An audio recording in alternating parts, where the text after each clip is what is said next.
Gulf breaking ന്യൂസിലേക്ക് സ്വാഗതം. പ്രവാസ ലോകത്തെ വിവിധ വാർത്തകൾക്കായി ഈ ചാനൽ സബ്സ്ക്രൈബ് ചെയ്യൂ.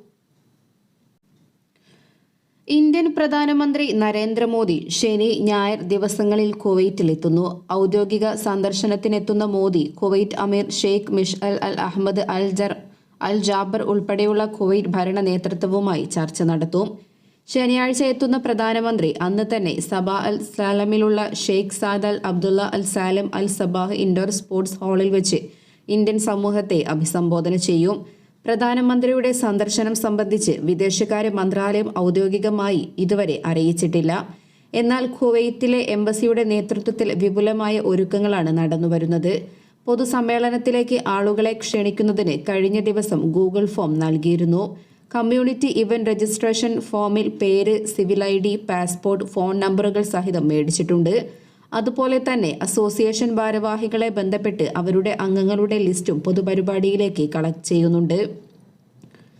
5000 പേരെ ഉൾക്കൊള്ളാൻ സാധിക്കുന്നതാണ് Sheikh Zayed Al Abdullah Al Salem Al Sabah indoor sports hall. 6th ring റോഡിന്റെ തുടക്കത്തിലാണ് ഇൻഡോർ സ്പോർട്സ് ഹാൾ സ്ഥിതി ചെയ്യുന്നത്. ഒരു ലേബർ ക്യാമ്പും പ്രധാനമന്ത്രി സന്ദർശിക്കുമെന്നറിയുന്നുണ്ട്. ദേശീയ ദിനത്തോടനുബന്ധിച്ച് ഖത്തറിലെ വിവിധ ജയിലുകളിൽ കഴിയുന്ന ഒട്ടനവധി തടവുകാർക്ക് മാപ്പ് നൽകിയതായി അമീർ Sheikh Tamim bin Hamad Al ഥാനി. അതേസമയം എത്ര തടവുകാർക്കാണ് മാപ്പിന്റെ ആനുകൂല്യം ലഭിച്ചതെന്ന് അധികൃതർ വ്യക്തമാക്കിയിട്ടില്ല. എല്ലാ വർഷവും രാജ്യത്തിന്റെ ദേശീയ ദിനത്തിലും റമസാനിലും നിശ്ചിത എണ്ണം തടവുകാർക്ക് അമീർ മാപ്പ് നൽകാറുണ്ട്. ഗുരുതരമല്ലാത്ത കുറ്റകൃത്യങ്ങളിൽ ഏർപ്പെട്ട് ശിക്ഷ അനുഭവിക്കുന്നവർക്കാണ് അമീർ മാപ്പ് നൽകുന്നത്. ഇന്ത്യൻ രൂപയുടെ മൂല്യം റെക്കോർഡ് തകർച്ചയിൽ. UAE ദിർഹത്തിനെതിരെ 23.13 എന്ന ഏറ്റവും കുറഞ്ഞ മൂല്യത്തിലേക്കാണ് ഇന്ത്യൻ രൂപ കൂപ്പുകുത്തിയിരിക്കുന്നത്. ഇതിനു മുമ്പത്തെ രൂപയുടെ മൂല്യം ഏറ്റവും കുറഞ്ഞ മൂല്യം ഒരു ദിർഹമിന് 23.13 രൂപയായിരുന്നു. ബഹ്റൈൻ ദിനാർ 225.23, കുവൈറ്റ് ദിനാർ 276.05 രൂപ, ഒമാനി റിയാൽ 220.59 രൂപ, സൗദി റിയാൽ 22.6, ഖത്തറി റിയാൽ 23.36 രൂപ എന്നിങ്ങനെയാണ് മറ്റ് ഗൾഫ് രാജ്യങ്ങളിലെ കറൻസികളുമായുള്ള ഇന്ത്യൻ രൂപയുടെ വിനിമയ നിരക്ക്. ഗൾഫ് മേഖലയിലെ കറൻസികളുടെ രൂപയ്ക്കെതിരെയുള്ള വിനിമയ മൂല്യം വലിയ തോതിൽ വർദ്ധിച്ചതോടെ നാട്ടിലേക്ക് പണമയക്കാനുള്ള തിരക്കിലാണ് വിവിധ പ്രവാസികൾ. US ഡോളറിനെതിരെ 84.92 രൂപയാണ് നിലവിലെ ഇന്ത്യൻ രൂപയുടെ മൂല്യം. ഡോളറിനെതിരെ ഇന്ത്യൻ രൂപയുടെ മൂല്യം ഇന്നലെ 11 പൈസ കൂടി ഇടിഞ്ഞ് 84.9 ആയിരുന്നു. എന്നാൽ ഇന്ന് വീണ്ടും അത് കുറയുകയായിരുന്നു. രാവിലെ 84.93 ആയി കുറഞ്ഞെങ്കിലും പിന്നീട് 84.92 ആയി. ഓഹരി വിപണികളിലുണ്ടായ നഷ്ടമാണ് രൂപയുടെ മൂല്യം ഇടിയുന്നതിന്റെ പ്രധാന കാരണമായി വിലയിരുത്തപ്പെടുന്നത്. ഡോളർ സൂചികയിൽ നേരിയ ഇടിവുണ്ടായതോടെ അമേരിക്കൻ ബോണ്ട് വരുമാനത്തിൽ വന്ന വർധനവും രൂപയുടെ മൂല്യം റെക്കോർഡ് തകർച്ചയിലേക്ക് കൂപ്പുകുത്താൻ കാരണമായി. അമേരിക്കൻ പ്രസിഡന്റായി ഡൊണാൾഡ് ട്രംപ് തെരഞ്ഞെടുക്കപ്പെട്ട ശേഷം ഡോളർ ശക്തി പ്രാപിച്ചതാണ് ഇന്ത്യൻ കറൻസിക്ക് വലിയ തിരിച്ചടിയായത്. ട്രംപിന്റെ പുതിയ നയങ്ങൾ ഡോളറിനെ ശക്തിപ്പെടുത്തുമെന്ന കണക്ക് കൂട്ടലിലാണിതെന്ന് വിലയിരുത്തപ്പെടുന്നു. മിഡിൽ ഈസ്റ്റിലെ സംഘർഷം കൂടുതൽ ശക്തമായ പശ്ചാത്തലത്തിൽ അസംസ്കൃത എണ്ണവിലയിലുണ്ടായ വർധനവും ഇന്ത്യൻ രൂപയ്ക്ക് തിരിച്ചടിയായി. ഇന്ത്യൻ സ്റ്റോക്ക് മാർക്കറ്റിൽ നിന്നുള്ള നിക്ഷേപകരുടെ പിന്മാറ്റം വലിയ തോതിൽ രൂപയെ ബാധിച്ചിട്ടുണ്ടെന്നും അധികൃതർ വിലയിരുത്തുന്നു. UAEയിൽ താമസിക്കുന്ന സമയത്ത് വിനോദസഞ്ചാരികൾ നടത്തുന്ന ഇ-കൊമേഴ്സ് റീറ്റെയിൽ പർച്ചേസുകൾക്കായി പുതിയ VAT റീഫണ്ട് സംവിധാനം ആരംഭിക്കുന്നതായി പ്രഖ്യാപിച്ച് UAE ഫെഡറൽ ടാക്സ് അതോറിറ്റി. ഇത്തരത്തിലുള്ള ലോകത്തിലെ ആദ്യ പദ്ധതിയാണ് ഇതെന്നാണ് കണക്കാക്കപ്പെടുന്നത്. ടൂറിസ്റ്റുകൾ ഓൺലൈൻ വഴി വാങ്ങുന്ന സാധനങ്ങൾക്ക് മൂല്യവർദ്ധിത നികുതി തിരികെ നൽകുന്നതാണ് പുതിയ സംവിധാനം. UAEയിൽ സന്ദർശക വിസകളിൽ എത്തുന്ന സന്ദർശകർക്ക് അവരുടെ മടക്കയാത്രയിൽ വിമാനത്താവളങ്ങളിൽ നിന്നും VAT നികുതി തിരികെ നൽകും. ഫെഡറൽ ടാക്സ് അതോറിറ്റിയിൽ രജിസ്റ്റർ ചെയ്ത ഇ-കൊമേഴ്സ് സൈറ്റുകൾക്കും ഓൺലൈൻ പ്ലാറ്റ്ഫോമുകൾക്കും വിനോദസഞ്ചാരികൾക്ക് VAT റീഫണ്ടിനു വേണ്ടിയുള്ള അപേക്ഷ നൽകാം. ഇതിനായി യാത്രാരേഖകളും വ്യക്തിവിവരങ്ങളും നൽകണം. ഓൺലൈൻ പർച്ചേസിന്റെ സമയത്ത് സന്ദർശക വിസയിലാണെന്ന് തെളിയിക്കുന്നതിനു വേണ്ടിയാണ് ഇവ നൽകുന്നത്. യോഗ്യത തെളിയിക്കപ്പെട്ടാൽ രാജ്യം വിടുമ്പോൾ ഈടാക്കിയ VAT നികുതി തിരികെ നൽകും. VAT റീഫണ്ട് നൽകുന്ന ഏജൻസിയായ പ്ലാനറ്റ് വഴിയാണ് ഓൺലൈൻ പർച്ചേസിന്റെ നികുതിയും തിരികെ ലഭിക്കുക.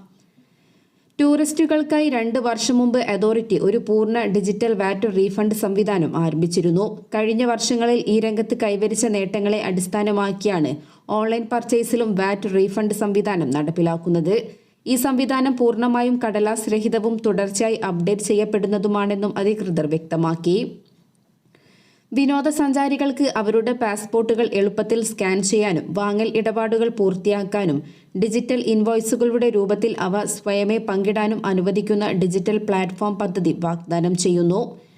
യുഎഇയിൽ താമസിക്കുമ്പോൾ ഇ-കൊമേഴ്സ് വാങ്ങലുകളിൽ നിന്നും വാറ്റ് ഈടാക്കാൻ വിനോദസഞ്ചാരികളെ പ്രാപ്തരാക്കുന്ന ലോകത്തിലെ ആദ്യത്തെ ഇലക്ട്രോണിക് സംവിധാനം അവതരിപ്പിക്കാനായതിൽ ഫെഡറൽ ടാക്സ് അതോറിറ്റിക്ക് അഭിമാനമുണ്ടെന്ന് FTA ഡയറക്ടർ ജനറൽ പറഞ്ഞു. അതോറിറ്റിയുടെ സംവിധാനങ്ങൾ വികസിപ്പിക്കുന്നതിനും ആഗോള മാനദണ്ഡങ്ങൾ നിശ്ചയിക്കുന്ന നൂതന സേവനങ്ങൾ നൽകുന്നതിനുമുള്ള ശ്രമങ്ങളുടെ ഭാഗമായാണിതെന്നും അദ്ദേഹം കൂട്ടിച്ചേർത്തു. 2025 ജാനുവരി 1 മുതൽ വൈകുന്നേരം 5:30 മുതൽ രാത്രി 8 വരെയുള്ള തിരക്കുള്ള സമയങ്ങളിൽ എമിറേറ്റ്സ് റോഡിലൂടെ ട്രക്കുകൾ നിരോധിക്കുമെന്ന് അധികൃതർ അറിയിച്ചു. 2025 ജാനുവരി 1 മുതൽ പുതിയ നിയന്ത്രണങ്ങൾ പ്രാബല്യത്തിൽ വരും. എമിറേറ്റ്സ് റോഡിൽ അൽ അവീർ സ്ട്രീറ്റിനും ഷാർജയ്ക്കും ഇടയിലുള്ള ഭാഗത്തിനെ പ്രത്യേകം ലക്ഷ്യം വെച്ചുകൊണ്ടാണ് നടപടി. കണ്ണൂരിൽ ചികിത്സയിലുള്ള ഒരാൾക്ക് മങ്കി പോക്സ് സ്ഥിരീകരിച്ചു. അബുദാബിയിൽ നിന്നും എത്തിയ വയനാട് സ്വദേശിക്കാണ് രോഗം സ്ഥിരീകരിച്ചത്. ഇയാൾ പരിയാരം മെഡിക്കൽ കോളേജ് ആശുപത്രിയിൽ ചികിത്സയിലാണ്. അതേസമയം ദുബൈയിൽ നിന്നും എത്തിയ മറ്റൊരാൾക്കും സമാന രോഗലക്ഷണങ്ങളുണ്ട്. ഇയാളുടെ രക്തസാമ്പിൾ പരിശോധനയ്ക്ക് അയച്ചു. നിലവിൽ ഇൻഷുറൻസ് കവറേജ് ഇല്ലാത്ത രാജ്യത്തെ എല്ലാ സ്വകാര്യ മേഖലാ ജീവനക്കാർക്കും വീട്ടുജോലിക്കാർക്കും അടിസ്ഥാന ആരോഗ്യ ഇൻഷുറൻസ് UAE നിർബന്ധമാക്കുന്നു. ജാനുവരി 1 പദ്ധതി നിലവിൽ വരും. അബുദാബിയിലും ദുബൈയിലും നിർബന്ധിത ആരോഗ്യ ഇൻഷുറൻസ് വ്യവസ്ഥ നിലവിലുണ്ടെങ്കിലും അത് മറ്റ് എമിറേറ്റുകൾക്ക് ബാധകമായിരുന്നില്ല. എന്നാൽ ഹ്യൂമൻ റിസോഴ്സ് ആൻഡ് എമിറേറ്റൈസേഷൻ മന്ത്രാലയത്തിന്റെ പുതിയ തീരുമാനത്തോടെ ഷാർജ, അജ്മാൻ, ഉമ്മുൽ ഖുവൈൻ, റാസൽ ഖൈമ, ഫുജൈറ എന്നീ എമിറേറ്റുകളിലെയും ജീവനക്കാർക്ക് ആരോഗ്യ ഇൻഷുറൻസ് പദ്ധതിയിൽ ചേരൽ നിർബന്ധമായി. ആരോഗ്യ ഇൻഷുറൻസിനായി രാജ്യവ്യാപകമായി ഒരു മാനദണ്ഡം സ്ഥാപിക്കുന്നതാണ് മന്ത്രാലയത്തിന്റെ പ്രഖ്യാപനം. നേരത്തെ ഇൻഷുറൻസ് നടപ്പിലാക്കുന്ന കാര്യം മുമ്പ് ഓരോ എമിറേറ്റിന്റെയും വിവേചനാധികാരത്തിന് വിട്ടിരുന്നു. എന്നാൽ പുതിയ തീരുമാനത്തോടെ എല്ലാ ജീവനക്കാർക്കും ഇത് നിർബന്ധമായി തീർന്നു. സ്വകാര്യ മേഖലയിലെ രജിസ്റ്റർ ചെയ്ത ജീവനക്കാർക്കും നിലവിലുള്ള ആരോഗ്യ ഇൻഷുറൻസ് ഇല്ലാത്ത വീട്ടുജോലിക്കാർക്കും അത് നടപ്പിലാക്കണമെന്ന കഴിഞ്ഞ മാർച്ചിലെ ക്യാബിനറ്റ് തീരുമാനത്തിന്റെ അടിസ്ഥാനത്തിലാണ് നടപടിയെന്ന് മന്ത്രാലയം വ്യക്തമാക്കി.